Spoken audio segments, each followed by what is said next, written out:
Tonight, we'll take you inside the Church of Scientology as we bring you the first ever interview with David Miscavige, the head of the church. I'd like to begin, Mr. Miscavige, with, I guess, the kind of broad question that perhaps folks at home may be asking themselves right now, but let me be the guinea pig for a moment. See if you can explain to me why I would want to be a Scientologist. Because you care about yourself and life itself. Scientology, the word means study of life, study of knowledge. And that's what it is. It takes up all areas of life itself. Things that are integral and maxims that are related to life and very existence. Something that isn't mentioned in there is that every single detractor on there is part of a religious hate group called Cult Awareness Network and their sister group called American Family Foundation. Now, I don't know if you've heard of these people, but it's the same as the KKK would be with the blacks. I think if you interviewed a neo-Nazi and asked them to talk about the Jews, you would get a similar result to what you have here. Well, in Scientology, you don't do anything for somebody else. Well, let me ask you to do this then. I want you to take the Catholic Church and take right now and explain to me, to make sense, that the Virgin Mary was a virgin. Scientifically impossible, unless we're talking about something, okay, I'll be like you, I'll be the cynic. If we're talking about artificial insemination, how could that be? You're talking about going out to heaven, except we have the space shuttle going out there. We have the Apollo going out there. You say the misuse, but I don't know if you're aware that there was a plan in 1955 in this country, Ted, to repeat what was done in Russia. There was going to be a Siberia, USA set up on 1 million acres in Alaska to send mental patients. They were going to lessen the commitment laws. You could basically get into an argument with somebody and be sent up there. This sounds very odd. Nobody's ever heard about it. That's in no small part thanks to the Church of Scientology. Let me tell you something. I once added up all the press that had been written about me before the first reporter called trying to speak to me, and from around the world it stacked up to 4.5 feet. The man was on record on 2 occasions attempting to get Scientologists kidnapped. That is an illegal act.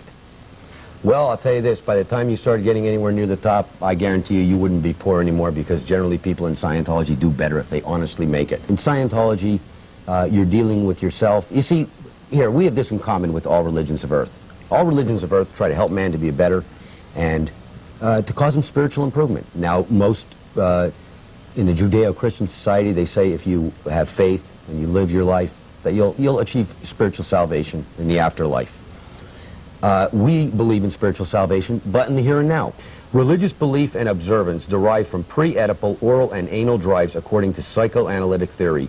Specifically, belief in deity and such concepts as the afterlife are consonant with oral needs for nurturance from an omnipotent benefactor coupled with the denial of death. Observance of ritual, and particularly church attendance, is a function of the anal need for regular activity and the anal compulsive need for regularity and repetitiveness.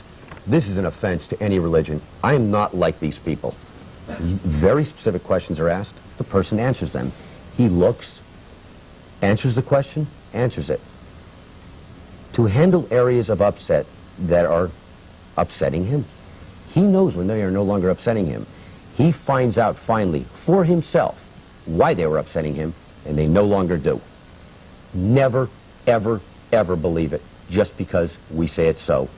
Only once you have experienced it yourself and you find this concept to be true, should you then consider it to be true. You see, people like to pull out the sexy part. I'd like to point out, Ted. Well, let me tell you, I mean, you know, I went through these earlier. You want to talk about them. There was no cause and effect relationship to L. Ron Hubbard being at sea and these people going after him, and therefore he was leaving. I came to Scientology. I was a young man. The judge in that case ruled that having that man talk about our drug rehabilitation program is similar to asking Saddam Hussein to report on the treatment of the Kuwaitis in Kuwait. There are a group of people on this planet who find us to be a threat to their existence, and they will do everything in their power to stop us. Religion is about the spirit, and Scientology deals with the spirit. We are in the tradition of the much older religions, Buddhism, Hinduism, helping the person as a spiritual being improve himself. That is what religion is about. And on that note, David Miscavige, let me thank you. I appreciate very much your joining us. Okay, thank you. Sunday on This Week with David Brinkley.